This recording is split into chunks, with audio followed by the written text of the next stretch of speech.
ओम शांति। আজকের अव्यक्तवाणी 24/7/1969 बिंदु रूप की प्रैक्टिस। तो आज के আমাদের শিব বাবা আমাদেরকে বিন্দু রূপের প্র্যাকটিস করাচ্ছেন। তো পুরো মুরলিতেই বাবা আমাদের বিন্দু রূপের সম্বন্ধে সব কিছু বলছেন। তাহলে আমরা পুরো মুরলিটা নিজেকে বিন্দু রূপে অবস্থিত করে কিন্তু শুনব। তাহলে আমরা নিজেকে পরমধামেও ভাবতে পারি, যেখানে আমি জ্যোতিবিন্দু আত্মা আর আমার সামনে আমার প্রিয় বাবা শিব বাবা জ্যোতিবিন্দু বসে আছে, আমি আর বাবা। আর সেখানে বসে বাবা আমাকে বোঝাচ্ছেন। তো দেখি বাবা আজকে আমাদের কি বোঝাচ্ছেন। मीठे मीठे बच्चे किसके सामने बैठे हो और क्या होकर बैठे हो। हाँ, तो बाबा दुटो प्रश्न करছে कि मिष्टि मिष्टि बाच्चारा कार सामने बसे आछो और की रूपे बसे आछो। माने आमरा बाबार सामने तो आछि, किन्तु নিজেকে কোন রূপে স্থিত করে বাবার সামনে বসে আছি। বাবা বলছেন, बाप तो तुम बच्चों को बिंदी रूप बनाने आए हैं। তো বাবা আমাদের কাছে কেন এসেছেন? বাবা আমাদেরকে আবার বিন্দু রূপ বানাতে এসেছেন। বাবা বলছে, আত্মা যেরকম এসেছিল সেই রূপেই তো পরমধামে ফিরে যেতে হবে। আর বাবার আশা মানেই আমাদেরকে নিয়ে যাওয়া। তো সেজন্য বাবা আমাদেরকে নিতে এসছেন। আর আমরা যখন যাব, আত্মা চলে যাবে বাবার সাথে। তো বিন্দুরূপ বাবা বিন্দুরূপ বাচ্চাদেরকে নিয়ে চলে যাবে। সেই জন্য বাবা আমাদের বাচ্চাদেরকে বিন্দুরূপ বানাতে এসেছেন। তো বাবা বলছেন, मैं आत्मा बिंदु रूप हूँ। তাহলে আমি আত্মা হলাম बिंदु रूप। बिंदी कितनी छोटी होती है और बाप भी कितना छोटा है।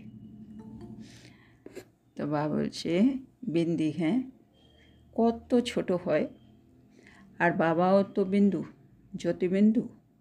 তো বাবাও কত ছোট।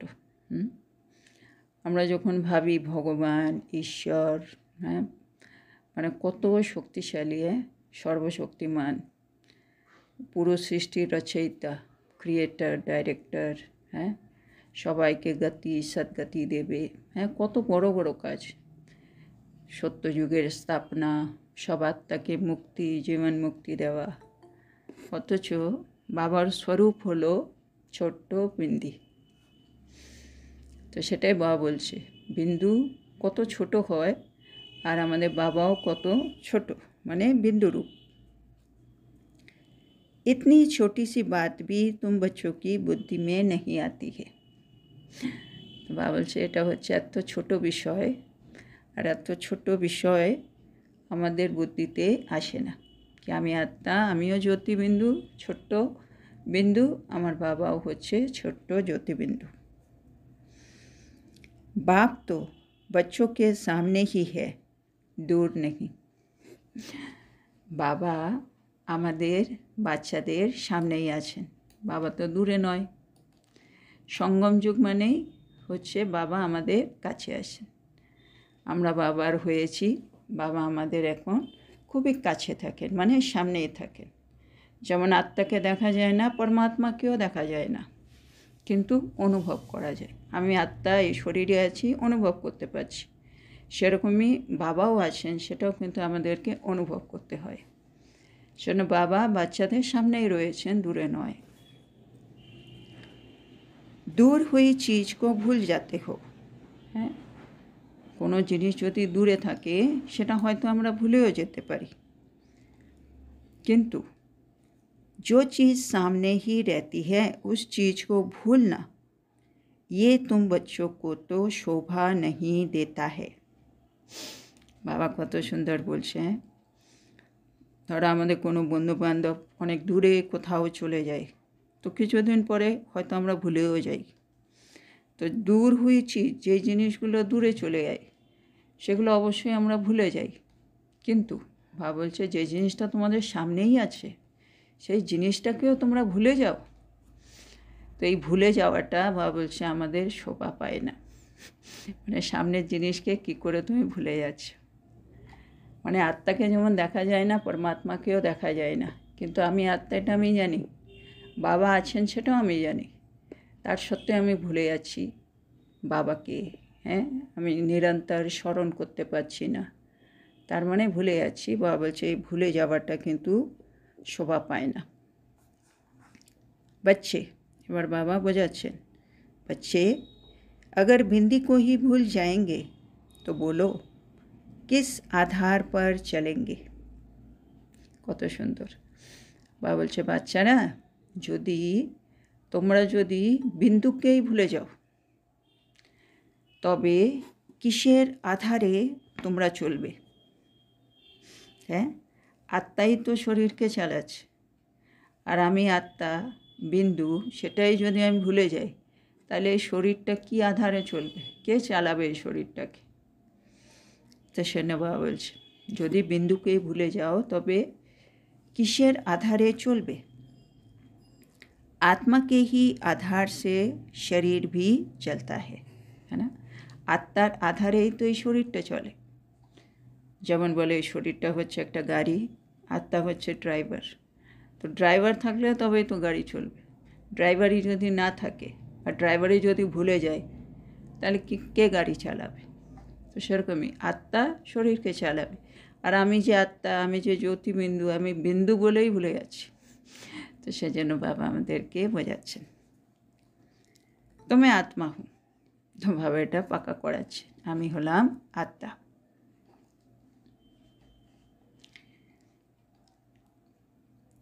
ये नशा होना चाहिए कि मैं बिंदु बिंदु की ही संतान हूँ। এটা খুব সুন্দর। বাবা বলছে আমাদের সবসময় নেশা থাকা উচিত কি আমি হলাম বিন্দু, আমার বাবাও বিন্দু, সেজন্য আমি হচ্ছি বিন্দুর সন্তান। তো আমি বিন্দু, বিন্দুর সন্তান। বাবা বলছে এই নেশাটা থাকা উচিত। সন্তান कहने से ही स्नेह में आ जाते हैं, है ना। বাবা এসে আমাদেরকে শেখালেন আগে আমরা ভগবান আর আমরা হচ্ছি ভক্ত, কিন্তু সেখানে সেই স্নেহর ব্যাপারটা ছিল না। কিন্তু যেই বাবা এলেন, বাবা বললেন আমি তোমার বাবা, আমরা তখন শিব বাবা ডাকতে লাগলাম। এর আগে আমরা শিব ঠাকুর করতাম। তো তখন সেই ওই স্নেহটা আমরা অনুভব করিনি। কিন্তু যে মুহূর্তে আমি জানলাম উনি আমার বাবা, হ্যাঁ নিজের বাবা, আত্মার বাবা, তখন আমি জানলাম আমি ওনার সন্তান। এই যে নিজেকে সন্তান বললাম, তাতেই আমি সেই স্নেহটা অনুভব করতে লেগেছি। তো আমি সেই জ্যোতিবিন্দুর সন্তান, আমি সেই পরমাত্মার সন্তান। এই সন্তান বলাতেই কিন্তু ভগবানের সে ভালোবাসাটা, সেটা আমি অনুভব করতে শুরু করেছি। तो आज तुम बच्चों को बिंदु रूप में स्थित होने की प्रैक्टिस कराए। বাবা জিজ্ঞেস করছে তাহলে কি আজকে তোমাদেরকে বিন্দু রূপে স্থিত হওয়ার প্র্যাকটিস করাবো। বাবা বলছেন मैं आत्मा हूँ। এবার বাবা আমাদেরকে প্র্যাকটিস করাচ্ছে কি আমি হলাম আত্মা। इसमें तो भूलने की ही आवश्यकता नहीं रहती है ना। এতে তো ভুলবার কোনো আবশ্যকতাই নেই। আমি আত্মা, এর মধ্যে ভুলে যাওয়ার কি আছে। दर्शन बाबा से मैं आत्मा हूँ, इसमें भूलने की आवश्यकता नहीं रहती है। जैसे मुझ बाप को भूलने की ज़रूरत पड़ती है। যেমন বাবা বলছে নিজেকে এক্সাম্পল দিয়ে বোঝাচ্ছে আমি যে তোমার বাবা, আমার কি ভুলে যাওয়ার প্রয়োজন হয়। মানে বাবা তো বাবা, যেমন আমাদের লক্ষ্মীকে আমরা ভুলি না, হ্যাঁ ইনি আমার বাবা, আমি এনার মা, এ আমার সন্তান, এগুলো আমরা কখনো ভুলি না। এই ছোটোবেলায় যে প্রথম আমরা জেনে গেলাম সেটা পুরো লাইফ লং। কিন্তু এখানে আমরা ভুলে যাচ্ছি আমি আত্মা, আর শিব বাবা আমার বাবা, বারে বারে ভুলে যাচ্ছি। সেজন্য বাবা আমাদেরকে বলছে আমি আত্মা, এটাও কি করে ভুলে যাও। আর বা নিজে এক্সাম্পল দিচ্ছে, মানে আমরা যে বাবার সন্তান, বাবা কি কখনো ভুলে যায়। बाबा की बोलছে हाँ, परिचय देने के लिए तो ज़रूर बोलना पड़ता है कि मेरा नाम, रूप, गुण, कर्तव्य क्या है और मैं फिर कब आता हूँ, किस तन में आता हूँ। বাবা বলছে, বাবা তো যখন মুরলি শোনান, বাবা তখন নিজের পরিচয় দেওয়ার জন্য বাবা আমাদেরকে বলেন কি আমার নাম হচ্ছে এই, আমার রূপ হচ্ছে এই, আমার গুণ এই, আমার কর্তব্য এই, আমি কখন আসি, আমি কোন শরীরে আসি। মানে বাবা এগুলো বলছে বলে আমরা এটা ভাববো না কি বাবা বোধহয় ভুলে গেছে। বাবা সেগুলো পরিচয় দেওয়ার সময় আমি বলি, কিন্তু আমি যে তোমার বাবা সেটা আমার সবসময় মনে থাকে। তো বাবা সেভাবে আমাদেরকে বোঝাচ্ছেন। तुम बच्चों को ही अपना परिचय देता। আরে বাবা এসে নিজের পরিচয় না, নাম, রূপ, গুণ, কর্তব্য, বাবা কখন আসে, কিভাবে আসেন, কি করতে আসছেন, তো এগুলো সব বাবা বলছে। বাবা এসে কিন্তু শুধু আমাদেরকেই বলেন। তো এ ব্যাপারে আমরা কিন্তু সত্যি কত ভাগ্যবান। হ্যাঁ, আমরা বাবাকে, মানে সেই ঈশ্বরকে, ভগবানকে, আল্লাহ, গডফাদার, কত নামে কত আত্মারা ডাকছেন, কিন্তু তার যথার্থ পরিচয় কিন্তু এক আমরাই জানতে পারলাম। তো বাবা বলছে বাবা এসে সব পুরো পরিচয়টা আমাদেরকেই দেন। तो क्या बाप अपने परिचय को भी भूल जाते हैं। তার মানে কি হলো, বাবা কি নিজের পরিচয় ভুলে যান? সেজন্য বাবা এসে নিজের পরিচয় দেয়। তো বাবা সেভাবে বোঝাচ্ছেন। বাবা বলছেন এবার বাবা কি দেখছে আমাদের মধ্যে, बच्चे उस स्थिति में एक सेकंड भी नहीं रह सकते हैं। মানে আমরা নিজের স্থিতিতে, সেই বিন্দুরূপ, সেই স্থিতিতে নাকি এক সেকেন্ডও টিকে থাকতে পারি না। বাবা সেটা দেখছেন। तो क्या अपने नाम, रूप, देश को भी भूल जाते हैं। মানে আমি যে বিন্দু, আমি সেই স্থিতিতে এক সেকেন্ডও টিকতে পারি না। তার মানে কি এটাই দাঁড়াচ্ছে কি আমি নিজের নাম, রূপ, দেশকেও ভুলে যাই। মানে আমার নাম আত্মা, আমার রূপটাই তো আমার বিন্দু স্বরূপ, আর দেশ পরমধাম, আমি এই দেশের নয়। কি আমি কি, তার মানে কি আমি এগুলো সব ভুলে যাই। সেই জন্য আমি আমার নিজের ओरिजिनल स्थितिতেই আমি टिकते पाচ্ছি ना। तो ये पहली पहली बात है जो कि तुम सभी को बताते हो कि मैं आत्मा हूँ ना कि शरीर। এবার বাবা বলছে যখন আমরা সবাইকে পরিচয় দিই বা আমরা প্রথম যখন কোর্স করাই, সবাইকেই এই কথাটাই বলে থাকি। কি বলি কি আমি আত্মা, আমরা কিন্তু শরীর নয়। হ্যাঁ না, সবাইকে প্রথম দিন প্রথম পাঠ এটাই হলো, আমরা আত্মা, আমরা শরীর নয়। বাবা তারপরে কি বলছেন, जब आत्मा होकर बिठाते हो तभी उनको फिर शरीर भी भूलता है। তারপরে ওদেরকে আমরা অনেক সময় একটু যোগ কমেন্ট্রি করাচ্ছি বা একটু অনুভবের জন্য ওদেরকে আত্মা হয়ে বসাই, আর ওদেরকে তখন বলি তুমি শরীরটাকে ভুলে যাও। হ্যাঁ, ওদেরকে বলি আত্মা হয়ে বসা মানে শরীরকে ভোলা। अगर आत्मा होकर नहीं बिठाते तो क्या फिर देह सहित देह के सभी संबंध भूल जाते। এবার ওদেরকে যদি আমি আত্মা হয়ে না বসাই তাহলে কি তারা দেহ বা দেহের সকল সম্বন্ধকে ভুলে যায়? সেটা তো ভুলে যায় না। যে মুহূর্তে আমি আত্মা, সে অবস্থায় আমি যদি স্থিত হয়ে যাই তখনই আমি দেহে আর দেহের সব রকম সম্বন্ধকে ভুলে যাই। তো বা সেটা বলছে আমরা যারা কোর্স করতে আসছে তাদেরকে আমি প্রথম দিনই বললাম যে তুমি আত্মা, শরীর নয়। তারপরে ওকে আত্মা হয়ে বসায়, শরীরের সব কিছু ভুলিয়ে দিই। তো বাবা সেটা বলছেন। এখন বাবা কি বলছেন আমাদেরকে, এটা তো एग्जाम्पल দিয়ে আমাদেরকে বলছেন বাবা, जब उनको भुलाते हो तो क्या अपने शरीर से न्यारा होकर जो न्यारा बाप है उनकी याद में नहीं बैठ सकते हो। কত সুন্দর বাবার প্রশ্ন।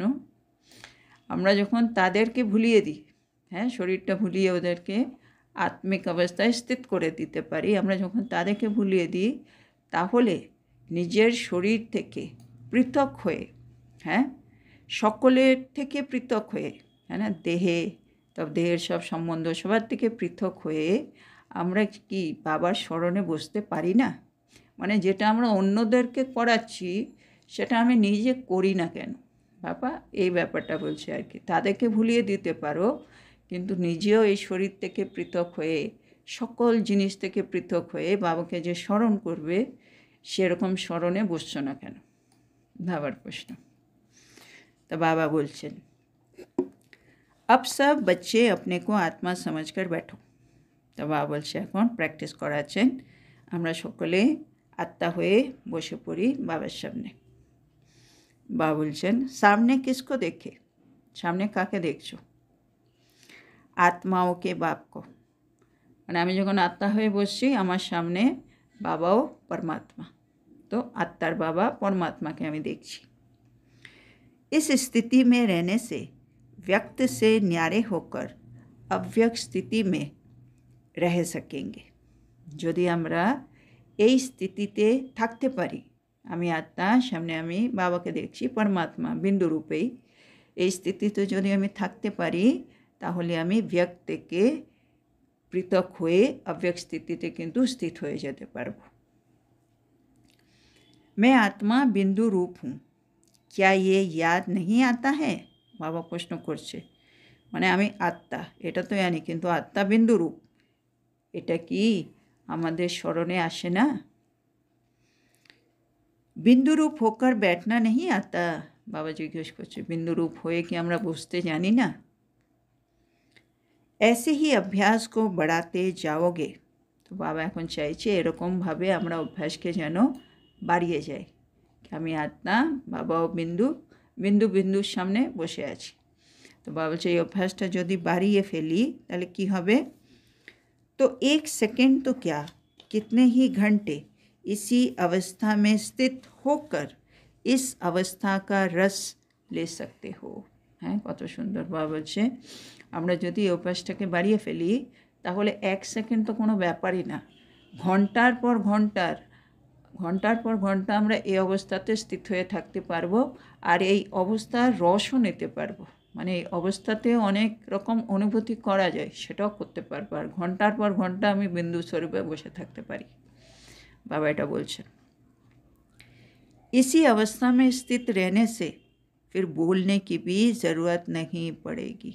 হ্যাঁ, যদি আমরা বিন্দু স্বরূপের বিন্দু রূপে স্থিত হয়ে থাকতে পারি, ওই অবস্থাটা যদি আমার হয়ে যায়, তাহলে বাবা বলছে তখন কথা বলার কোনো প্রয়োজন থাকবে না। बिंदु होकर बैठना कोई जड़ अवस्था नहीं है। এটা একটা আর ইম্পর্টেন্ট কথা বাবা বোঝাচ্ছেন। বিন্দু হয়ে বসা, আমি যখন বিন্দু হয়ে বসছি, এটা কিন্তু কোনো জড় অবস্থা নয়। যেমন আমরা যখন 5 স্বরূপের অভ্যাস করি, বাকি এটা হচ্ছে অনাদি স্বরূপ বীজ রূপ, বাকি আদি হচ্ছে দেবতা, মধ্য হচ্ছে পূজ্য স্বরূপ, বর্তমান হচ্ছে ব্রাহ্মণ স্বরূপ, তারপরে ফরিস্তা। চারটেই অবস্থাতে আমি কিন্তু সাকারি বা আকারি অবস্থায় আছি। এই বিন্দু রূপটাই হচ্ছে অনাদি স্বরূপ, একেবারে জড় অবস্থা। কিন্তু বাবা বলছে বিন্দু হয়ে যখন আমি বসে আছি, সেটা কিন্তু কোনো জড় অবস্থা নয়। কেন? এবার বাবা বোঝাচ্ছেন, जैसे बीज में सारा पेड़ समाया हुआ है, वैसे ही मुझ आत्मा में बाप की याद समाई हुई है। বাবা বলছে যেমন গাছের বীজের মধ্যে পুরো গাছ, কিন্তু সমস্ত গাছটা কিন্তু সমাহিত থাকে, হ্যাঁ না? এত বড় গাছ, গাছের মধ্যে এত পাতা, ফল, ফুল সব কিছু কিন্তু ওই বীজের মধ্যেই রয়েছে। একইভাবে আমি আত্মা যখন বসে আছি বীজ রূপে, আমার মধ্যে কিন্তু বাবার স্মরণ সমাহিত আছে, অটোমেটিকই সমাহিত আছে ওটা ভেতরে। তারপরে বাবা বলছে, ऐसे होकर बैठने से सब रचनाएं आएगी और साथ ही ये नशा भी होगा कि हम किसके सामने बैठे हैं। শোনো বাবা বলছে, যদি আমি বিন্দুরূপ অবস্থায় স্থিত হয়ে যেতে পারি, তাহলে আমি সমস্ত রকম রস সেটা অনুভব করতে পারবো। কেন? ওর ভেতরে, মানে বীজরূপ স্থিতির ভেতরে বাবার স্মরণ সমাহিত আছে। সেজন্য ওই স্থিতিতে আমি বসলেই আমি সব রকম রস সে অনুভবটা করতে পারবো। আর তার সাথে সাথে আমার নেশা হবে। কি নেশা? আমি কার সামনে বসে আছি, মানে বাবার সে অনুভবটা এমন হবে, তখন আমার নিজেরই মনে হবে উফ, আমি কার সামনে বসে আছি। মানে বাবাকে এত কাছে পেয়ে সে অনুভবটা আমরা ওই সময় করতে পারবো। আরও বাবা বলছেন, বাপ हमको भी अपने साथ कहाँ ले जा रहे हैं। তখন আমার মনে হবে বাবা এসছেন, দেখো বাবা আমাকে এখান থেকে মুক্ত করে নিজের সাথে কত সুন্দরভাবে নিয়ে যাচ্ছে। সেজন্য তখন এই জিনিসটা আমার মনে হবে কি আমি কার সামনে বসে আছি, বাবা নিজের সাথে আমাকে কোথায় নিয়ে যাচ্ছেন, এই ফিলিংটা আসবে। বাবা বলছে, বাপ তুম बच्चों को अकेला नहीं छोड़ता है। হ্যাঁ, বাবা বারে বারে বলে যাওয়ার সময় বাবা আমাদেরকে সাথে নিয়ে যাবেন। যেন বাবা বলে বাবা বাচ্চাদেরকে কিন্তু একলা ছাড়েন না। जो बाप का और तुम बच्चों का घर है वहाँ पर साथ में ही लेकर जाएंगे। তো বাবা আমাদের কোথায় নিয়ে যাবেন? যেটা বাবারও ঘর আর যেটা আমাদেরও ঘর, সেটা সেই পরমধাম মুক্তিধাম। হ্যাঁ, সে ঘরে বাবা আমাদেরকে নিয়ে যাবেন। সব ইকट्ठे चलने ही है। তো বাবা বলছে সবাইকে আমাদের একসাথেই যেতে হবে। तो आत्मा समझकर फिर शरीर में आकर कर्म भी करना है, परंतु कर्म करते हुए भी न्यारा और प्यारा होकर रहना है। এটা হচ্ছে আমাদের শিক্ষা। আত্মা মনে করে তারপরে আমাকে শরীরে এসে কর্ম করতে হবে। মানে প্রথমে আমাকে ঠিক করতে হবে কে কর্মটা করছে। আমি আত্মা কর্মটা করছি, তারপরে শরীরটার আধার নিয়ে আমি কর্মটা করব। কিন্তু তার সাথে সাথে বাবা বলছে কর্ম করতে করতেও আমাকে কিন্তু পৃথকও থাকতে হবে আর প্রিয়ও থাকতে হবে।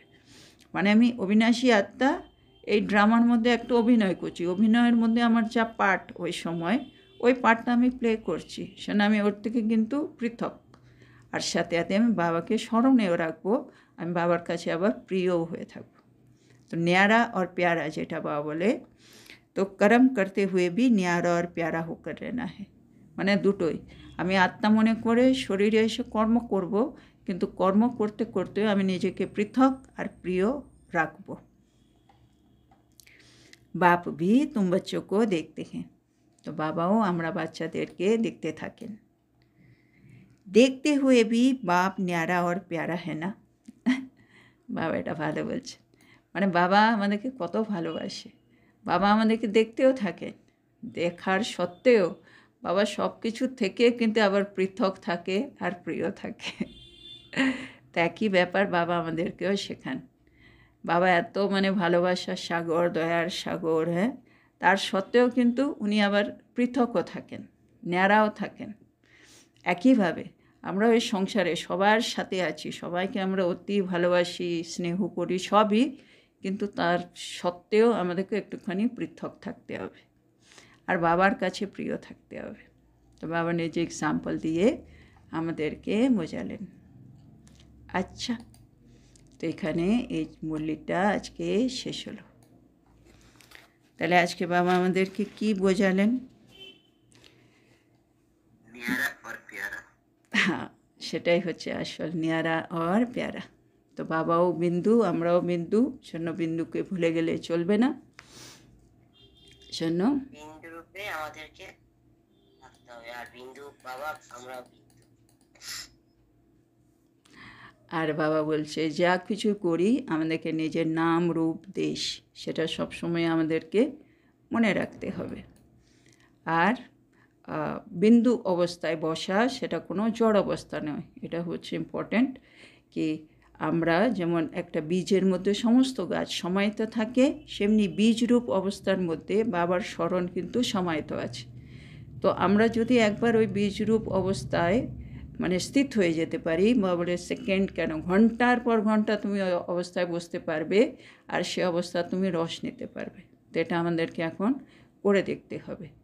আর এছাড়া বাবা বলেছে, শিক্ষা দিলেন লাস্টে কি করতে হবে, নিজেকে আত্মা মনে করে শরীরে এসে কর্ম করতে হবে, আর কর্ম করতে করতে আবার পৃথক আর প্রিয় থাকতে হবে। তো আজকে আমাদের এত সুন্দর শিক্ষার জন্য প্রিয় শিব বাবাকে বলবো ধন্যবাদ বাবা, ধন্যবাদ। ওম শান্তি।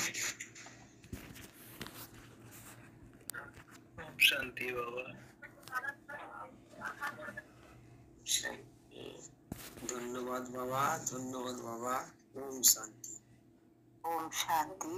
বাবা ওম শান্তি। বাবা ওম শান্তি।